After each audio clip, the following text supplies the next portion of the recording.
அஸ்ஸலாமு அலைக்கும். உஹது யுத்தத்தின் போது நபி ஸல்லல்லாஹு அலைஹி வஸல்லம் அவர்களுக்கு உடல் முழுவதும் காயம் ஏற்பட்டு இரத்தம் வடிந்து கொண்டிருந்தது.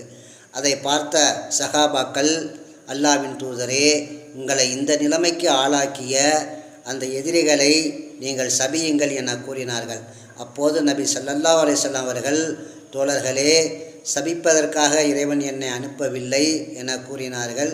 பிறகு அவர்கள் பிரார்த்தனை செய்தார்கள், இறைவா, இந்த மக்கள் அறியாதவர்களாக இருக்கிறார்கள், இவர்கள் எனக்கு செய்த தீங்குகளை மன்னிப்பாயாக என கருணை நபி ஸல்லல்லாஹு அலைஹி வஸல்லம் அவர்கள் அல்லாஹ்விடம் அவர்களுக்காக பிரார்த்தனை செய்தார்கள். தம்மை துன்புறுத்தியவர்களை கூட மன்னிக்கக்கூடிய மாபெரும் தூய்மையான மனப்பான்மை கொண்ட வள்ளலாக அண்ணல் நபி ஸல்லல்லாஹு அலைஹி வஸல்லம் அவர்கள் இருக்கிறார்கள். அத்தகைய நபி மீது நாம் ஸலவாத்